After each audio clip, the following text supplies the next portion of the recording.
Voilà, ik stel voor dat we beginnen.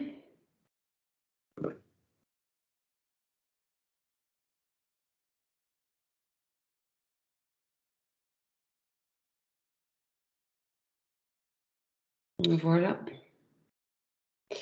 Dus de normale topics van elke week, dus de epidemiologische situatie en de vaccinatie. En focus op onze plan de la rentrée, dus waar we toch verder op willen inzoomen. Donc, si on regarde la situation épidémiologique, donc on continue malheureusement à voir que la situation donc, continue quand même à se détériorer un peu, même si l'augmentation de nombre de cas positifs et des hospitalisations, aussi bien hospitalisations même que les soins intensifs, n'augmentent plus avec les pourcentages qu'on a connus les semaines dernières. Ça continue quand même. Donc, on reste très, très vigilant à la situation. Il y a quelqu'un que je vais couper le micro. Voilà. Donc, avec attendez, il y a toujours le bruit. Ouais, voilà. Donc, avec l'incidence qui est maintenant à 541 cas par 100 000 habitants par 14 jours, un taux de positivité de 7,5% avec un nombre de tests qui diminue, donc qui est maintenant de 7000 tests par jour. Et où on voit qu'il y a moins de tests, surtout de pré-voyage, qui se font pour le moment, ce qui est quelque part logique, je pense. Et donc, comme je disais, donc, le niveau d'hospitalisation, on a encore un peu augmenté en soins intensifs, mais on voit que les derniers jours, ça diminue un peu de nouveau. Et au niveau des hospitalisations, soit qu'on a un peu augmenté, mais ça se stabilise les derniers jours. Le nombre de décès, heureusement, reste encore stable avec un décès par jour, plus ou moins déploré. Et donc, on voit également donc, le nombre de cas positifs chez la catégorie d'âge les plus jeunes maintenant, donc les personnes entre 10 et 19 ans commencent aussi à être en valeur absolue une catégorie de personnes avec le plus grand nombre d'infections, mais donc également les tranches d'âge donc de 30 à 39 et de 40 à 49 et même 50-59 où on commence à trouver quand même de plus en plus des cas positifs. Donc les cas positifs qui restent toujours, comme les semaines précédentes, beaucoup liés avec les retours voyages et également donc le virus qui circule quand même de plus en plus dans la région. Dus om even samen te vatten, op niveau epidemiologische situatie, dus de cijfers blijven jammer genoeg verder stijgen. Waarbij we dus de incidentie nu zitten op 541 positieve gevallen op 14 dagen per 100.000 inwoners. Het aantal testen dat wat zakt omwille van minder pre-voyage tests, dus mensen die op reis vertrekken. En dus een positiviteitsratio die lichtjes blijft stijgen. En dus wat normaal is, ook omdat we minder test pre-voyage doen dan. Hospitalisaties die wel nog een beetje stijgen, maar niet meer in de mate van vorige week. En waar we zelfs zien dat voor de intensieve zorg de laatste dagen dat zelfs heel lichtjes afneemt. Op het niveau van de sterfgevallen hebben we nog altijd 1 sterfgeval per dag gemiddeld, wat nog gelukkig stabiel blijft. En we zien dus ook in het aantal positieve gevallen dat nu de categorie tussen 10 en 19 jaar de categorie is met het meeste positieve gevallen, maar waar we dus ook zien dat de categorieën van de iets oudere personen toch ook meer en meer beginnen toe te nemen.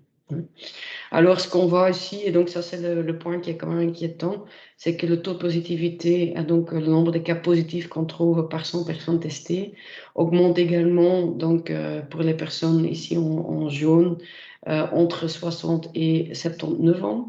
Et donc, ça c'est quelque chose qu'on ne voit pas pour les autres régions, mais qu'on voit chez nous. Et donc, c'est lié au fait qu'il y a quand même, on a 80% des personnes qui sont vaccinées, au-dessus de 60 ans, mais qu'on doit quand même aussi encore continuer des efforts dans cette catégorie d'âge-là. Alors, si on regarde la vaccination, donc c'est la même situation que la semaine passée, où on voit que, donc, que le nombre de vaccinations, donc les pourcentages de vaccination sont relativement bons, au-dessus de 45%, et où alors les deuxièmes doses se rapprochent également des premières doses.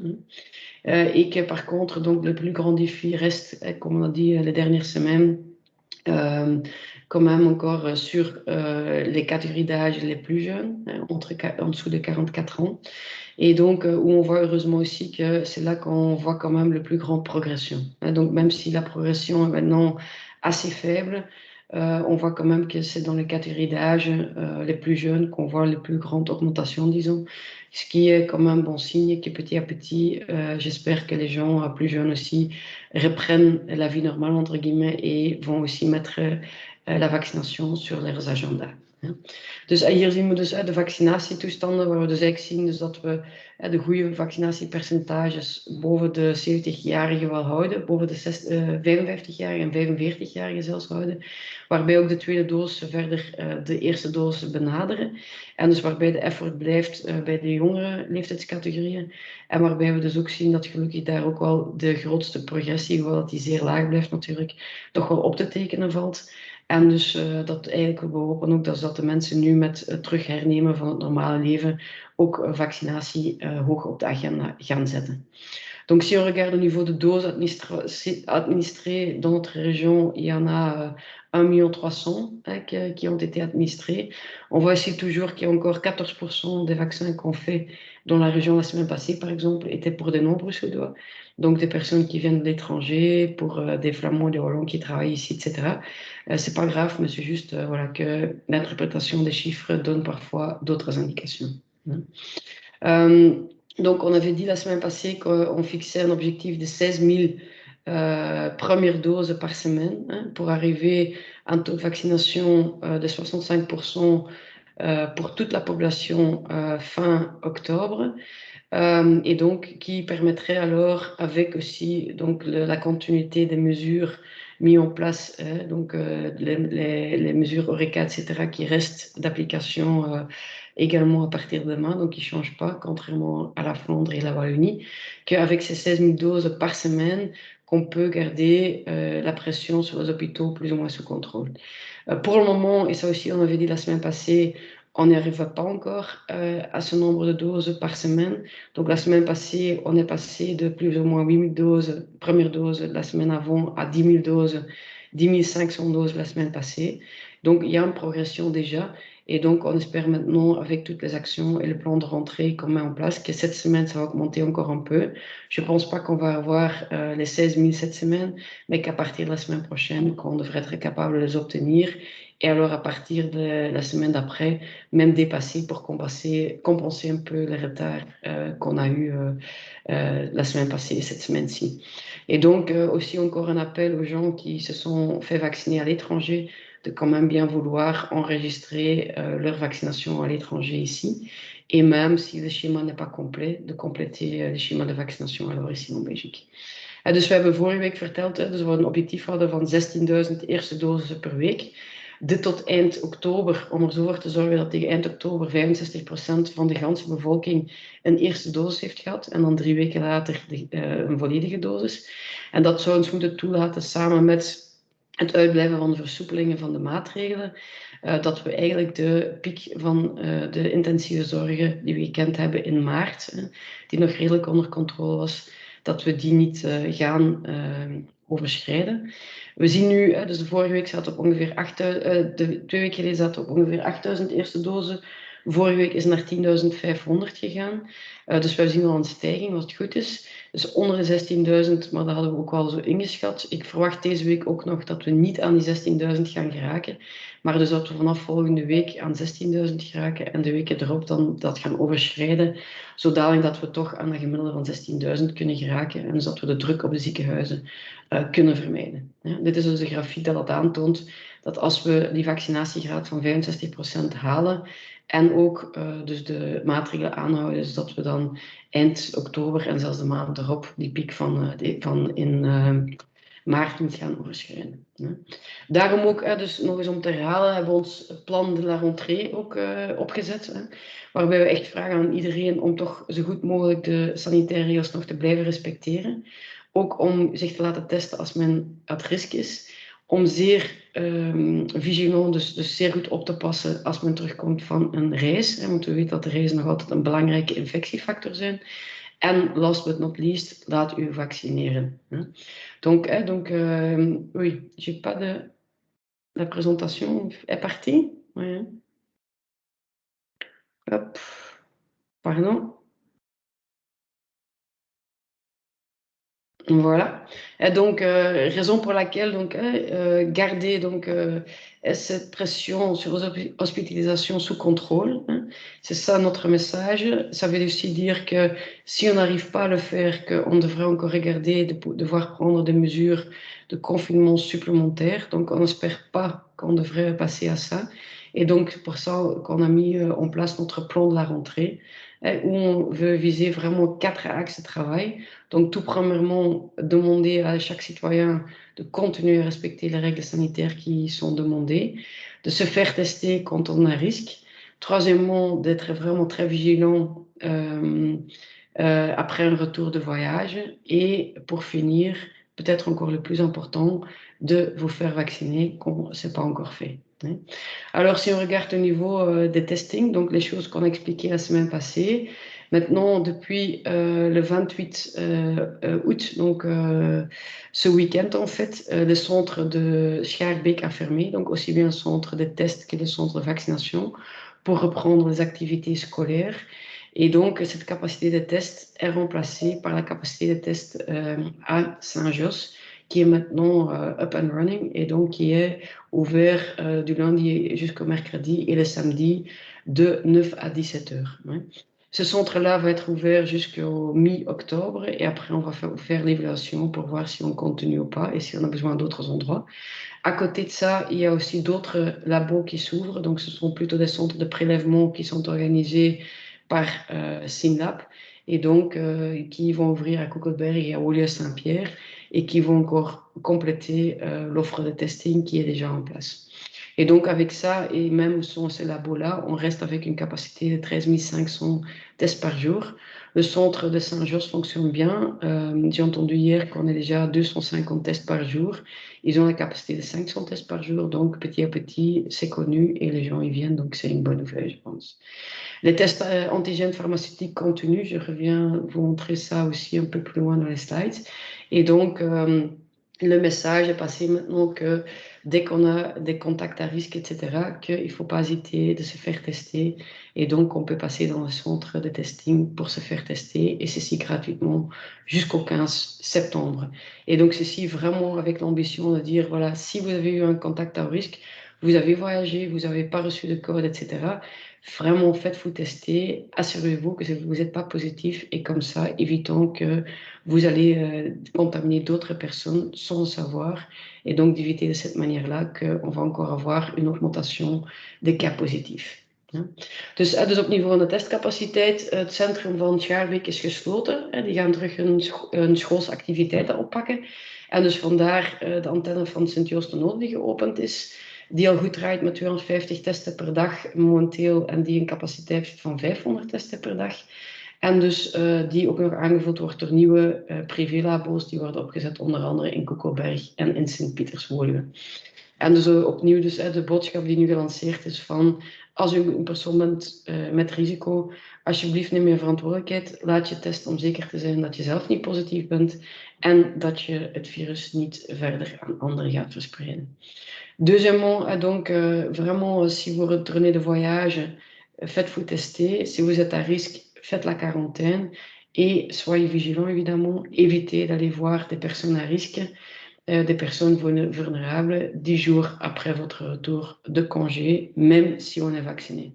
Et pour ceci, donc il y a maintenant, à partir de demain, la mise en place aussi qui a été décidée au niveau du Codeco du 20 août, qu'on fait également donc un test les J7 si on avait été demandé de faire un test aussi les J1 et de cette manière-là de vraiment être sûr qu'on ne va pas tester positif après een periode d'incubation.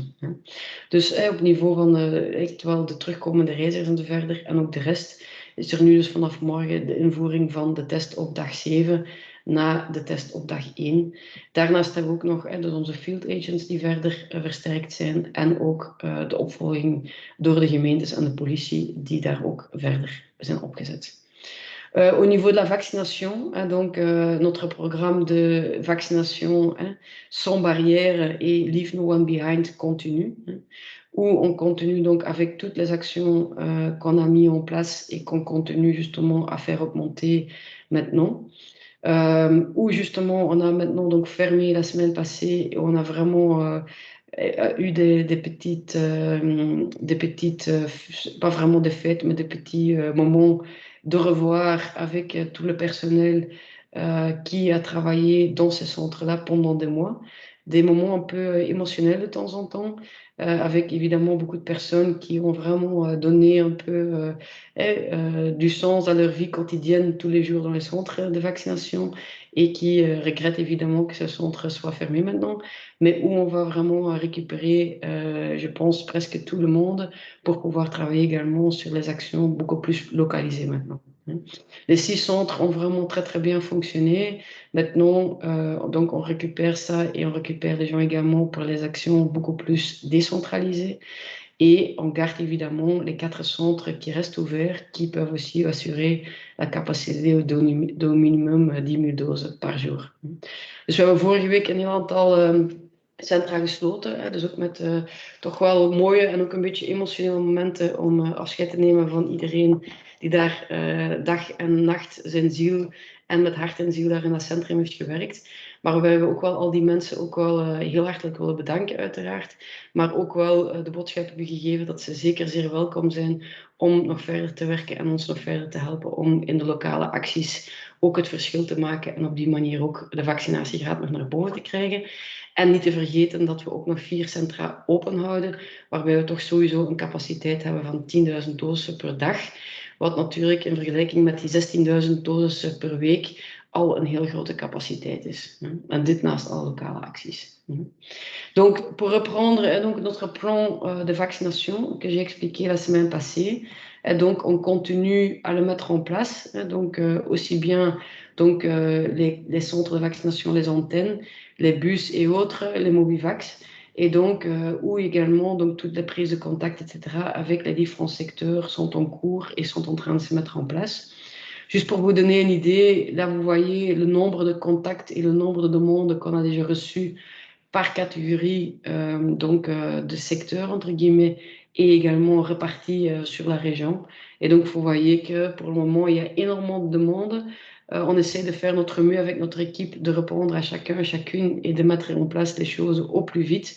Et donc, de vraiment faire la part des choses, etc. Et de vraiment également de regarder avec chaque acteurs, qu'est-ce qu'ils peuvent prendre en main eux-mêmes pour, de cette manière-là, bien répartir le boulot et faire avancer les choses au maximum ensemble. Ja.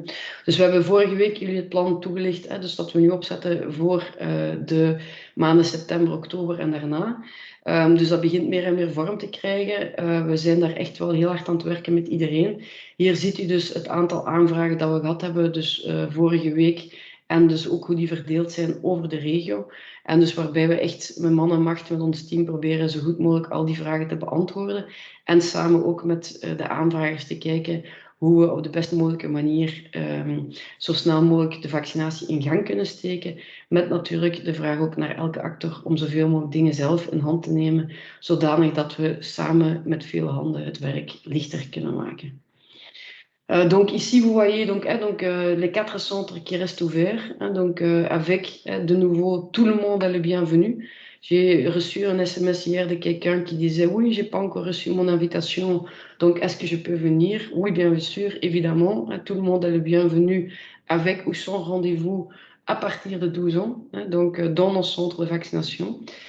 Également, donc, il y a les bus, donc avec le planning qui est mis à jour tout le temps sur coronavirus.brussels, où on a également nos affiches, donc, où on peut prendre une photo de la code QR, du code QR, pour se rendre directement sur le site et pour voir aussi les dernières évolutions au niveau du planning du bus, etc. Dus we hebben onze 4 centra en daarnaast dus ook onze bussen die goed volzet blijven zijn. We hebben dan ook nog de antennes dus van Molenbeek en van Sint-Joost-de-Noode, die hier ook nu op de website staan. En waarbij we ook in Evere, Sint-Gilles en Etterbeek ook nog 3 andere antennes aan het opzetten zijn. De 6e die hier niet op staat is de antenne van Sint-Pieters ziekenhuis, die we echt wel voorbehouden voor het publiek die daar echt wel in alle confidentialiteit wilt komen, vandaar dat we die niet op onze website hebben gezet. Donc ici, vous voyez les antennes. Donc il y a celui de Saint-Pierre qui manque, comme on veut vraiment garder ça un endroit de travail en confiance pour des personnes qui sont dans des circonstances très très difficiles en fait. Et donc ici, vous voyez la maison communale à Molenbeek et à Saint-Josse, et donc les nouvelles antennes qui s'ouvrent à et vers Saint-Gilles et à Etterbeek très prochainement. On a également donc la vaccination première ligne qui continue à avancer.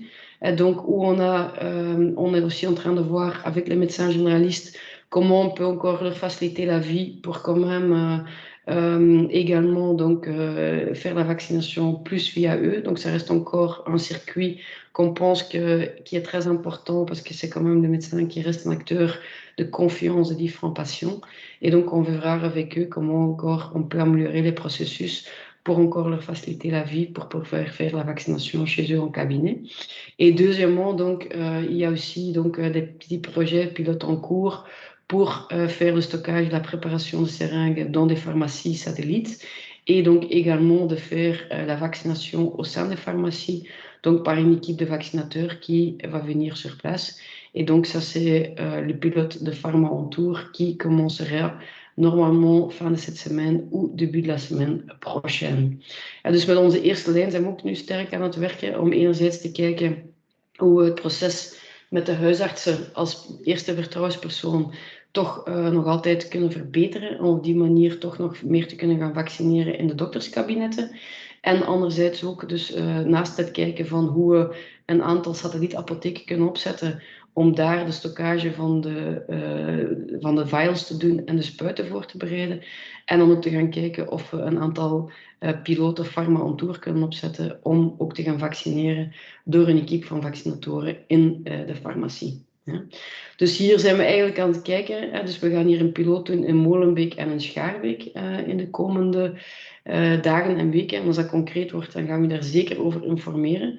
Waarbij we dus de stockage doen in de apotheek en de vaccinatie laten gebeuren door de equipes van de COCOM eigenlijk. En waarbij we dus eigenlijk gaan proberen om een aantal farmacies aan te doen en op die manier te kijken of de relatie dus van vertrouwenspersoon en sensibilisator van de apotheker verder kan helpen om dan onmiddellijk ook naar vaccinatie door te gaan. En we horen nu van veel apothekers dat ze erin slagen om de mensen te sensibiliseren en soms ook dan wel in te schrijven via Bruvax. Maar dat er ook wel mensen zijn die zeggen, ja, het is goed, het is goed, het is goed. Ik ga wel mij gaan inschrijven of ik ga wel langs gaan. Maar dat het dan toch niet gebeurt. Dus vandaar nu de insteek om te zeggen, laat ons eens proberen om echt te gaan vaccineren aan die apotheken. Dan komen de mensen buiten, ze zijn net gesensibiliseerd geweest, ze willen het doen. En dan kunnen we ook onmiddellijk die vaccinatie gaan laten plaatsvinden. En dus op die manier halen we weer een barrière weg, gaan we weer nog dichter bij de burger. En brengen we echt het vaccin tot bij de burger. En hopen op die manier nog extra spuiten te kunnen zetten. Donc ici, donc, le Pharma on Tour, donc c'est vraiment le but qu'on veut vraiment encore mieux confirmer ce rôle de confiance du pharmacien en fait, auprès du citoyen, certainement dans les quartiers précarisés. Et donc, où on entend maintenant qu'il y a des pharmacies qui disent oui, oui, j'ai sensibilisé des gens, etc. Parfois, je les ai inscrits dans Bruvax. Parfois, ils disent qu'ils vont aller dans une antenne ou dans un autre point de vaccination à proximité, mais en fin de compte, qu'ils ne le font pas parce qu'entre-temps, il y a d'autres choses, etc., etc. Raison pour laquelle, alors, qu'on va amener maintenant le vaccin dans ou devant les pharmacies et qu'on va passer directement après la sensibilisation par la pharmacie à la vaccination par le soin des équipes infirmières qu'on va mettre en place là-bas. Et donc, on veut aussi vraiment pouvoir démontrer la valeur ajoutée aussi de mettre des points de vaccination près des pharmacies, en fait. Le rôle des pharmacies, donc, on a déjà montré ça précédemment, mais quand même, ça reste un rôle très, très important où on sent aussi qu'il y a quand même donc, les pharmacies qui font donc, des tests antigènes rapides, et mois après mois. Donc, ça sont des tests antigènes rapides pour des personnes symptomatiques, dont 8 pharmacies pilotes qui ont eu lieu. Et donc, où on voit qu'il y avait beaucoup d'infections en avril, où ils ont beaucoup travaillé, mais ce nombre de tests antigènes pour des personnes symptomatiques continue. J'ai encore entendu une petite histoire à Anderlecht ce week-end, qu'ils avaient aussi une personne qui se sentait pas très bien, qui était vaccinée, etc., qui ne voulait pas aller voir un médecin, qui ne voulait pas aller dans un centre de test. Ils ont fait le test antigène rapide. Elle était vraiment très, très, très positive. Et donc, en rentrant, elle avait déjà l'appel du call center pour prendre ses contacts au risque, etc. Et donc, de cette manière-là, elle a vraiment pu éviter de contaminer d'autres personnes et donc d'également protéger sa famille, etc. Et les enfants qui peuvent quand même maintenant reprendre l'année scolaire et qui sans doute seraient tombés malades par la suite. Donc, c'est des choses qui fonctionnent et qui sont très rapides. Donc, la raison pour laquelle on veut vraiment laisser ce rôle important aussi à la pharmacie de jouer le rôle de sensibilisation et par exemple ici des tests. Donc voilà. Après, donc, on a la vaccination dans les grandes surfaces. Et donc, on a commencé hier. On a plus ou moins fait entre 120 et 130 vaccins hier, dont 3 magasins, donc 2 Carrefour, Aiver, Oudriem et l'Action à Molenbeek. Donc, il y a d'autres actions qui se mettent en place encore. Donc, à partir de demain au Primark et donc ce week-end à l'IKEA de Anderlecht. On a encore beaucoup de demandes et beaucoup de planning. L'action pour le moment est prévue jusqu'à fin septembre. Et donc, on va voir en fonction des résultats un peu de différentes actions, etc., de quelle manière on va encore augmenter cette capacité et avec quel timing. Ici, vous voyez une petite photo très chouette donc d'une personne qui est venue au centre des Verts et qui a dit, c'est quand même une personne assez âgée, et qui disait que oui, oui, je savais que je pouvais me faire vacciner, mais le centre de vaccination se trouve à 3 km et je ne connais pas très bien l'endroit. Donc, j'ai préféré d'attendre jusqu'au moment qu'il y ait un centre qui ouvre à proximité. Et donc, voilà, je suis venue, je me suis fait faire vacciner, etc. Et donc, maintenant, je suis protégée. C'est une personne quand même de 96 ans, hein, donc quand même une personne à risque. Donc, via le billet des magasins et tout, donc des antennes plutôt de proximité de nouveau, on voit quand même qu'il y a des gens, même des personnes plus âgées, etc., qui trouvent encore leur chemin. Et donc, la raison pour laquelle on met beaucoup plus de petits points, avec évidemment moins de vaccins par jour, mais quand même où on voit que ça fonctionne et qu'on peut atteindre un public qu'on n'arriverait pas à atteindre différemment. Et deuxièmement, c'est vraiment aussi très important, ces actions-ci, c'est vraiment d'avoir aussi les plus jeunes personnes, hein, donc qui vont aussi faire leurs courses ou qui passent aussi dans ces magasins-là, qu'on peut encore, avec les équipes des médecins, des infirmiers, vraiment passer la sensibilisation, répondre aux questions des gens qui hésitent encore, et de cette manière-là encore vraiment stimuler et sensibiliser aussi la catégorie des jeunes pour se faire vacciner. Et donc, et là, le message est vraiment, si on veut avoir une année scolaire qui se passe plus ou moins normale, si on veut avoir un hiver qui est moins pourri que l'hiver passé, il y a juste une seule solution et de se faire vacciner. Si on ne se vaccine pas, je suis vraiment convaincue qu'en octobre, on va de nouveau devoir fermer la moitié des classes, qu'on va avoir les enfants à la maison parce qu'ils sont de nouveau en quarantaine, etc. Et je pense que c'est vraiment pas ça qu'on souhaite pour les enfants, ni pour les parents. Et donc, les enfants ici à Bruxelles méritent vraiment la même éducation que dans le reste du pays, et qu'on doit vraiment aussi veiller au bien-être de chacun et chacune. Donc, c'est vraiment une invitation très, très forte aux personnes plus jeunes de quand même de se finir faire vacciner, et également d'avoir les bonnes explications par des personnes qui sont formées pour leur expliquer qu'il n'y a vraiment pas de danger pour se faire vacciner. Dus we gaan verder hier met die vaccinatie in de grote winkelketens. We zijn gisteren gestart dus met 2 Carrefours en 1 Action. Dat wordt dus verder gezet met de merken die je hier ziet. En er zijn ook aanvragen voor de andere winkelketens. We hebben gisteren tussen 120 en 130 personen kunnen vaccineren op de eerste dag. Wat zeker geen slecht resultaat is en waar we natuurlijk hopen dat we nog meer mensen gaan kunnen doen. Maar een mooi verhaal is toch wel van een 96-jarige persoon die ook in Everen is gekomen en die nog niet tot een vaccinatiecentrum was geraakt, omdat hij toch wel een beetje schrik had om die afstand van 3 kilometer af te leggen. En dus die heel blij was dat er nu echt een centrum zeer dichtbij, waar hij het ook kende, geopend werd. En waardoor hij dan daar ook heel makkelijk zich kon laten vaccineren. Dus het is niet enkel de jongeren die we daar kunnen vaccineren, maar ook dus de oudere populatie of mensen die echt wel moeite hebben of heel veel schrik hebben om zich naar een centrum te begeven. En dus op die manier halen we weer verder de barrières weg en brengen we echt het vaccin tot bij de burger, om op die manier dus ook de laatste twijfels weg te nemen met dus het goed gevormd personeel ook die dat daar rondloopt en die ook op de vragen van de mensen kan antwoorden, zowel van de ouderen als van de jongere generatie, en dus op een wetenschappelijke manier echt wel kunnen uitleggen hoe belangrijk is het om zich te laten vaccineren, ook voor jongeren, om er net voor te zorgen dus dat we geen klassen terug opnieuw gaan moeten sluiten, dat we geen avondklok en zo verder meer gaan moeten instellen, maar dat we een min of meer normale winter kunnen doormaken en dat onze kinderen ook een min of meer normaal schooljaar kunnen meemaken en ook recht hebben en het onderwijs kunnen genieten waar zij ook recht op hebben. En dus we hebben nu die acties geïnstalleerd. We gaan ermee verder tot eind september. Sowieso. En als dat succesvol is, gaan we natuurlijk daarmee verder gaan en nog verder uitbreiden. Donc, alors pour les écoles, peut-être, pour terminer, donc là aussi les préparations sont en cours. Hein, donc à partir des jours à venir, les différentes administrations compétentes, donc des écoles, aussi bien côté néerlandophone que francophone, vont envoyer une lettre aux parents et aux élèves pour encore expliquer la vaccination et pour inviter chacun et chacune à se faire vacciner, aussi bien les adolescents entre 12 et 17 ans que les enseignants, que les parents.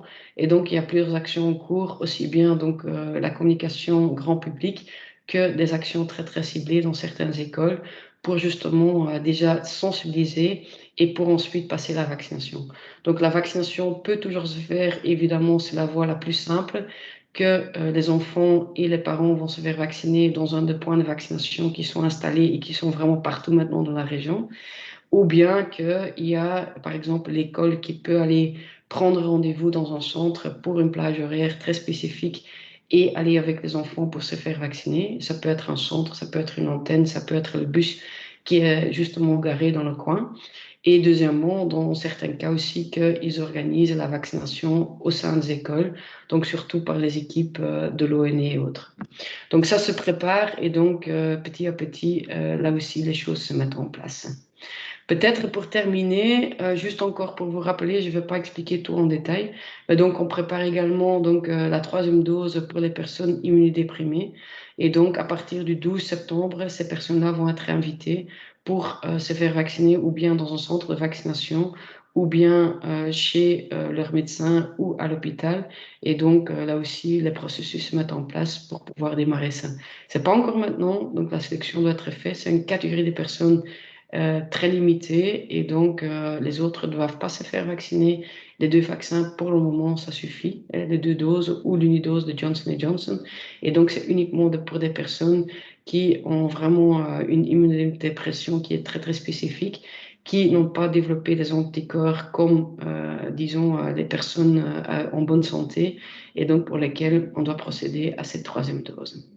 En dus nog gewoon eventjes zeggen dus dat voor de 3e dosis alles zich aan het voorbereiden is om vanaf 10 september in plaats te zetten. En dus dat het echt gaat over een zeer gelimiteerd aantal personen die daar ook voor zullen uitgenodigd worden.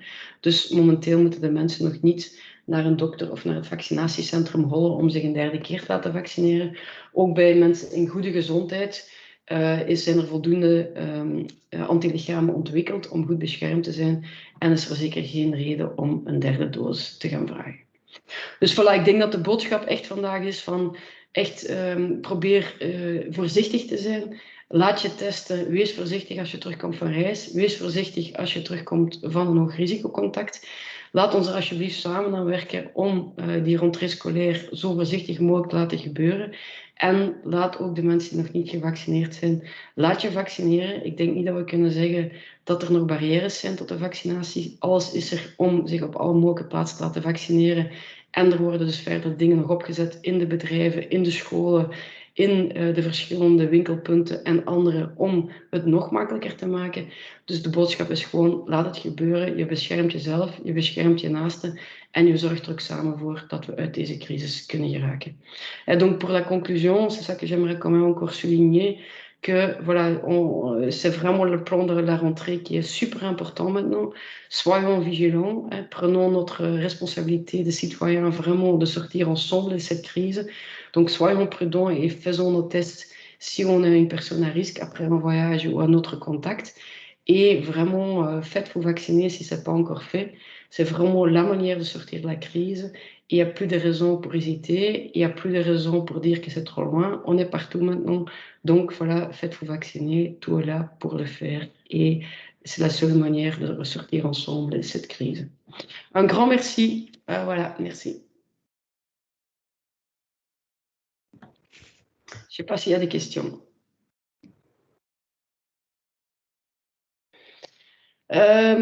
Eva was denk ik de eerste. Ik denk dat Niels eerst was, maar is maar. Mag ik? Ja, doe maar. Eventjes over de scholen, omdat jullie die affiches tonen van Franstalig onderwijs, is er al meer duidelijkheid over welke scholen eventueel aan de Nederlandstalige kant geselecteerd zijn voor een pilootproject of zo, in samenwerking met minister Gadstaan? We zijn daar ook de brieven aan het voorbereiden. Die gaan sowieso naar alle ouders en leerlingen ook vertrekken de komende dagen. En dus dan wordt er daar gekeken van... er zijn een aantal scholen waar we inderdaad aan het kijken zijn om een piloot op te zetten, maar dat is nog geen definitieve lijst van. Oké. Ik had ook begrepen in de Franstalige uitleg dat u zei van als we zo voortgaan, of de vaccinatie schiet niet op, dan ben ik ervan overtuigd dat we in oktober de helft van de klassen mogen sluiten. In het Nederlands heeft u dat niet zo hard gezegd. Is dat een cijfer waar u... Ja, dat het Dat is geen Ja. wetenschappelijk onderbouwd cijfer, dat is gewoon een realiteit van vorig jaar.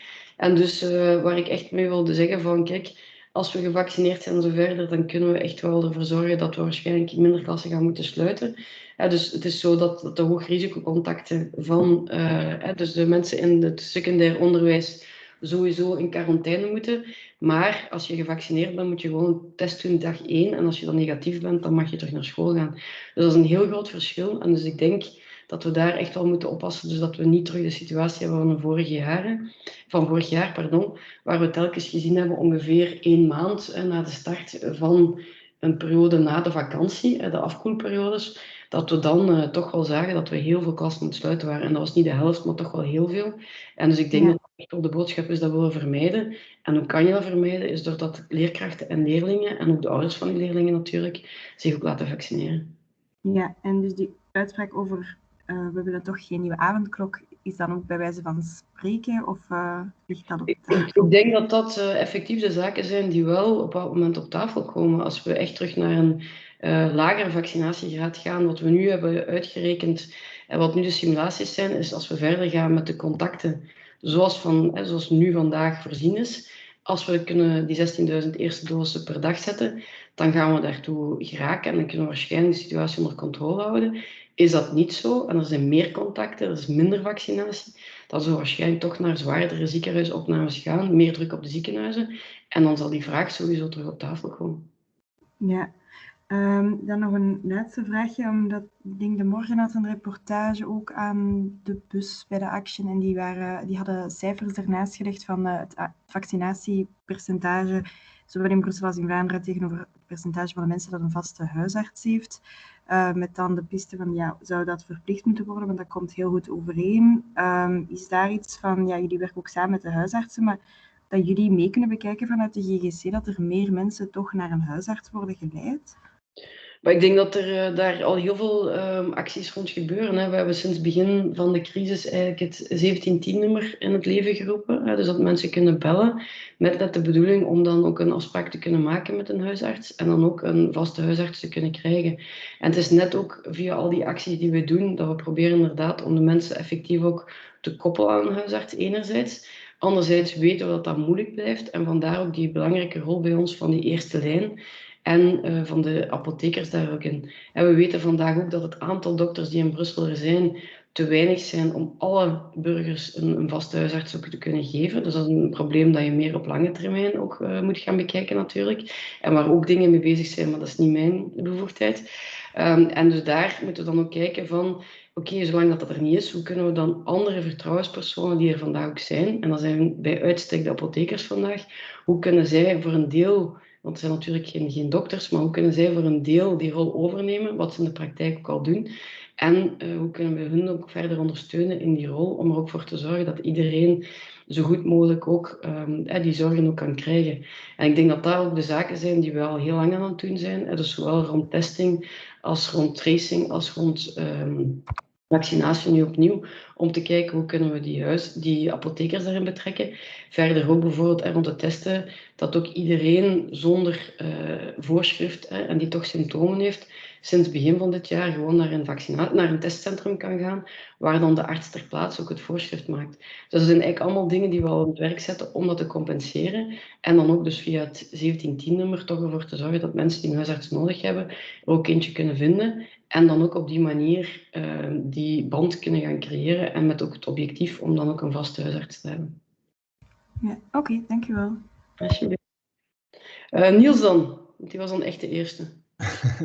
Ja, ik ga ook nog even door op de scholen. Aangezien dat de 10 tot 19-jarigen nu de grootste besmettingsgroep zijn, lijkt me niet ideaal. Dus ik vroeg mij af of je nog eens kan herhalen wat de juiste protocollen zijn voor scholen en uitbraken. Ja, het is een test of zo. Dat is niet makkelijk, hè? Dus, Nee, dat is gewoon om te weten.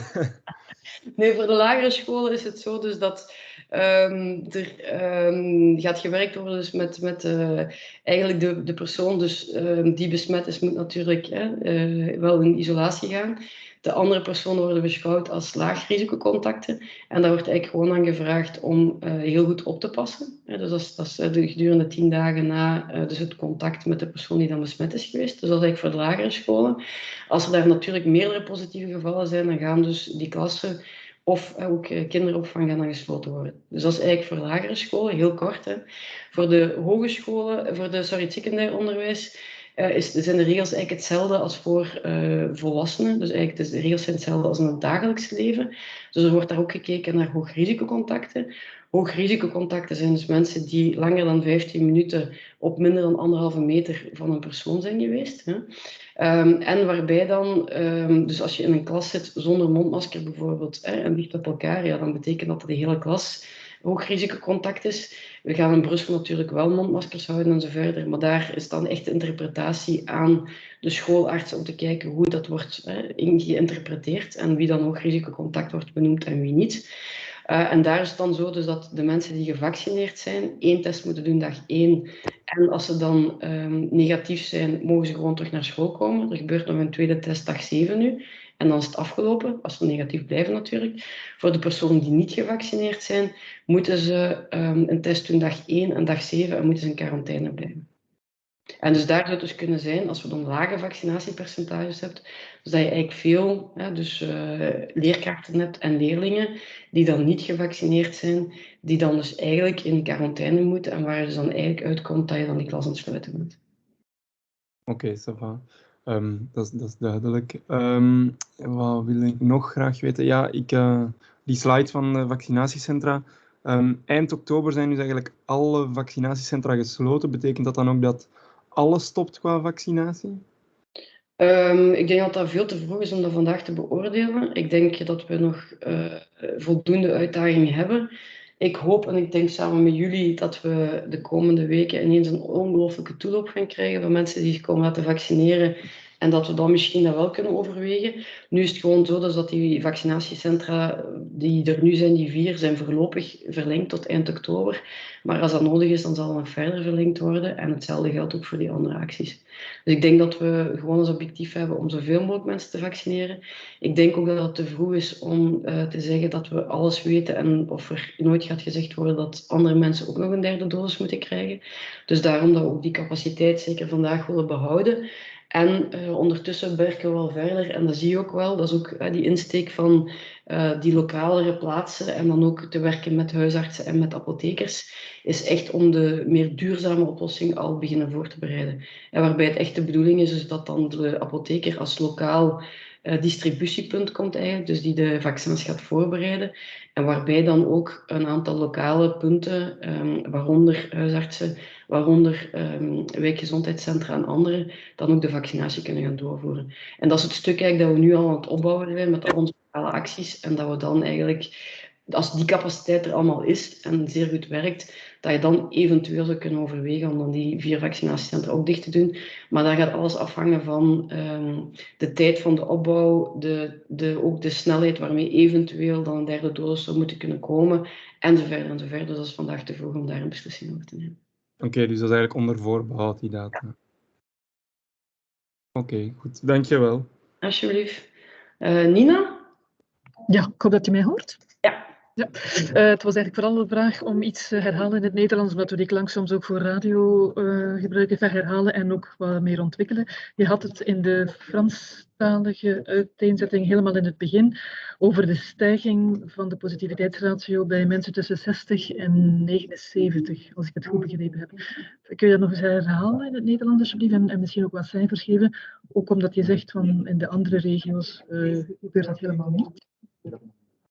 Ja, dus wat we inderdaad zien, en dat is dan toch een stukje dat een beetje, ja, dat ons toch wel verontrust, is inderdaad, dus we zien in alle regio's in België, zien we dus dat de positiviteitsratio, dus het aantal positieve testen per 100 geteste mensen, toeneemt en blijft toenemen in de lagere leeftijdscategorieën, dus tussen 0 en 40 jaar. In Brussel zien we dat er ook een toename is in die positiviteitsratio tussen 60 en 49 jaar. Wat dus betekent eigenlijk dus dat er toch nog een aantal mensen zijn, en het zijn vooral niet gevaccineerde mensen, die daar toch positief testen. En dus dat is een tendens die we in Brussel zien, waar die positiviteitsratio rond 5,5%, dus lager dan de 7,5% gemiddeld, maar toch stijgend is. En waar we zien dat die dus in Vlaanderen en Wallonië, waar de vaccinatiegraad hoger is, dat die daar veel lager is en rond 2,5% zit. Ja. Oké, dank je. Ja, goed. Oké, voilà. Ophélie. Vous m'entendez? Oui. Super. Bah, 2 questions. Donc, sur le premier graphique des contaminations par catégorie d'âge, est-ce qu'on peut croiser les données avec le profil vaccinal des personnes contaminées? Donc, par exemple, il y a 2 personnes de pleinement vaccinées, enfin 2% de personnes pleinement vaccinées dans les 10-19 ans ou 5% de vaccinés une fois. Est-ce qu'on a ces données? On n'a pas encore ça d'une manière systématique. Donc, il y a quelques études qui ont été faites déjà par Cienzano. Je sais qu'ils travaillent pour vraiment avoir des choses pour systématique, parce qu'on le demande également par notre contact center. Donc, on peut, quand on appelle les gens, on peut voir s'ils ont été vaccinés, oui ou non, ça on peut le voir. Mais par contre, il n'y a pas encore vraiment des statistiques, disons, régulières sur ça. Par contre, ce qu'on sait, et ça c'est un slide que j'avais montré la semaine passée, qu'il y a aujourd'hui 0,2% de breakthrough infections, comme on dit. Donc ça veut dire qu'il y a 2 personnes sur 1000 qui sont complètement vaccinées, qui testent quand même encore positif. D'accord. Et alors pour ça, vous l'avez peut-être déjà dit, mais la vaccination dans les pharmacies, ça commence quand exactement et avec combien de pharmacies? On va avoir 2 pharmacies qui vont commencer normalement encore plus tard cette semaine, mais je n'ai pas encore vraiment les dates. Mais donc, dès que c'est confirmé, on vous informerait. D'accord, donc fin de semaine avec 2 pharmacies, ça commence. Fin de semaine ou disons début de la semaine prochaine, en effet. D'accord. Et donc, on sait à peu près à combien de pharmacies on pense arriver On est en train d'élaborer ça. Donc, voilà, on commence avec quelques-uns. Il y a déjà des questions de plusieurs. Et on aimerait maintenant aussi faire une petite enquête pour voir s'il y a d'autres qui sont intéressés pour le faire. Mais donc, voilà, testons d'abord. C'est toujours le but, hein, qu'on teste d'abord, qu'on fait des pilotes, qu'on voit que ça fonctionne et par la suite qu'on essaie aussi d'élargir. Super, merci. Voilà. Ok, et je veux encore Sveni, pardon, ouais, que j'ai raté hier, désolé. Pas de souci, bonjour. Vous avez parlé qu'il y avait beaucoup de cas positifs désormais chez les 10-19 ans. Est-ce que vous avez une explication par rapport à cette nouvelle catégorie d'âge? Ben, je pense que c'est aussi une catégorie d'âge qui est oui, depuis plusieurs semaines, mais je pense aussi qu'on teste plus que ces catégories d'âge, parce que c'est des gens aussi qui rentrent de voyage, qui ont aussi eu des camps d'été, hein, donc et c'est ça aussi que le nombre de tests est aussi également plus élevé, mais ça veut dire aussi pour moi que le taux de positivité est également élevé, donc c'est une catégorie d'âge aussi de personnes qui ont beaucoup de contacts entre eux, beaucoup de contacts avec des parents, avec des grands-parents, etc., etc. Et donc qu'on est aussi en train de tester plus, mais donc où ça veut dire aussi également que le virus circule quand même. Mais ça, c'est aussi quelque chose qu'on voit également dans les autres régions. Donc, aussi bien en Flandre qu'en Wallonie, on voit aussi que c'est la catégorie d'âge entre 10 et 19 ans et entre 9 et 9 ans, 0 et 9 ans, pardon, qui ont le taux de positivité qui est le plus élevé. D'accord. Par rapport à la vaccination dans les magasins qui a débuté hier, il semblerait que le bus a attiré un peu moins de personnes que les dispositifs installés à l'intérieur des magasins même. Ça veut dire que le bus fonctionne moins bien ou qu'il y a moins de communication? Donc ça, je trouve très korter de bocht, comme on dit en flamand. Je pense que premièrement, donc c'est un premier jour, donc c'est difficile à évoluer. Deuxièmement, le bus le matin c'était difficile, mais l'après-midi il a bien repris entre guillemets. Et donc à la fin de la journée, ils avaient plus ou moins le même nombre de vaccins qu'un des deux carrefours, et donc l'autre carrefour avait un peu plus. Donc je pense que c'est trop vite pour le juger. Il faut toujours donner un peu de temps, que les gens savent très bien qui a le bus, qui a le point de vaccination également, parce que c'est pas uniquement des bus.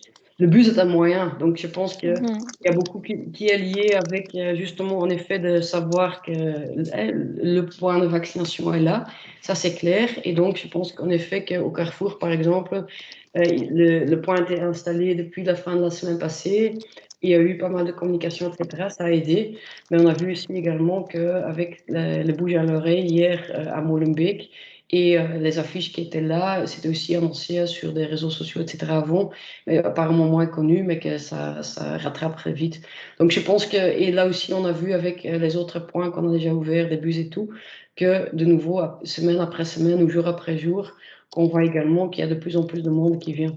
Donc il faut le savoir, il faut être un peu convaincu, il y a quelqu'un que tu connais, une personne de confiance pour toi qui a été, qui te dit que ça a été bien et tout et tout.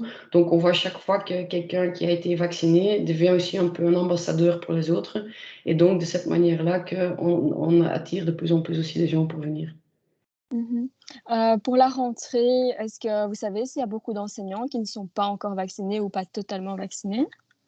On n'a pas de chiffres, mais évidemment, on sait aussi que dans les catégories dans les enseignants, il y a plusieurs qui sont plus jeunes, hein.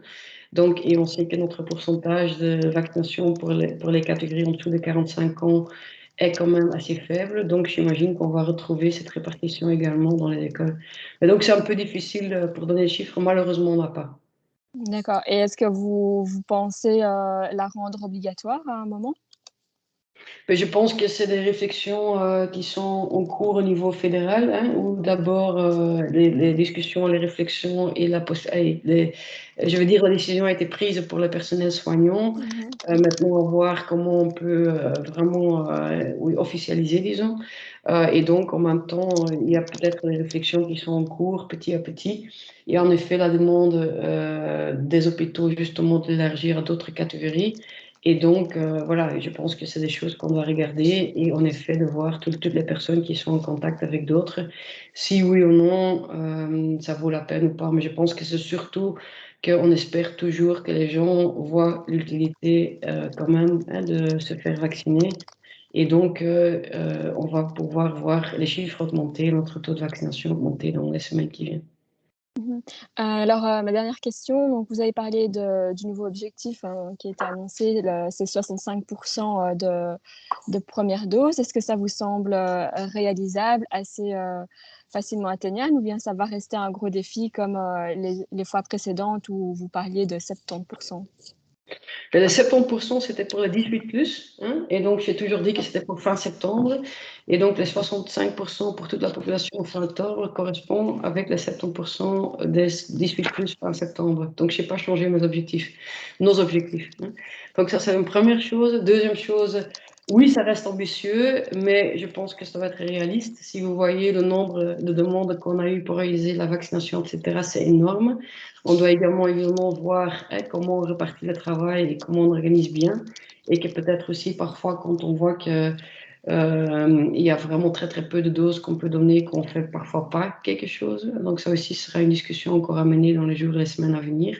Mais si toutes ces actions fonctionnent, ça doit être facilement atteignable.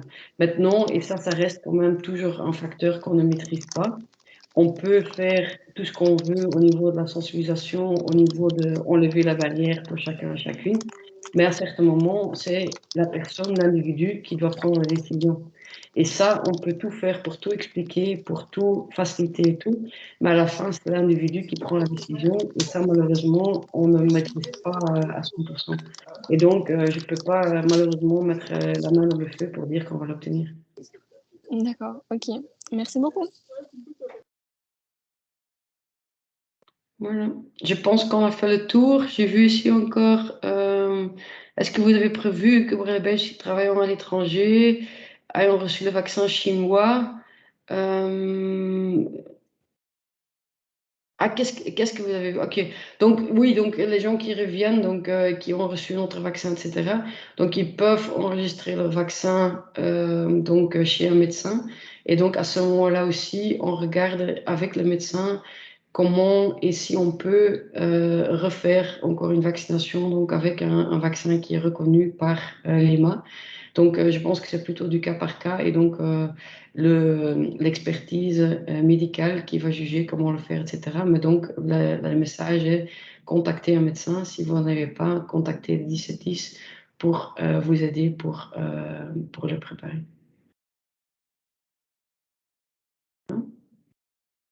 Voilà, donc s'il n'y a plus de questions, je vous remercie pour votre attention et on se revoit la semaine prochaine. Ja? Dankjewel allemaal en tot de volgende keer. Dank u wel. Ik zie er nu net nog iets van Julien. Is dat nog een actieve vraag?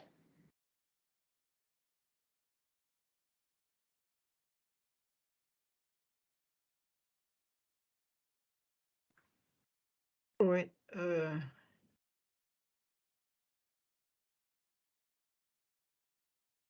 Hallo? Ah, ja, oké, maar die praat niet. Oké. En wat moet ik uitleggen van de contaminatie dans les écoles? Sorry, hè, maar...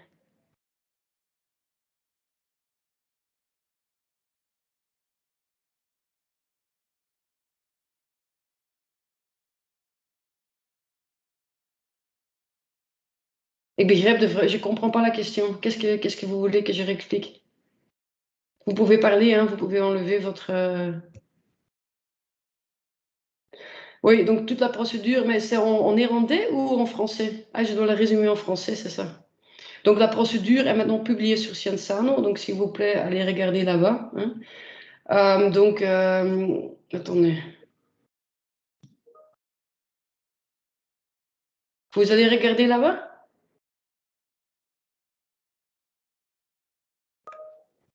Ok, ça va, merci. Oui, c'est le plus simple. Merci beaucoup. Bonne journée, hein, au revoir.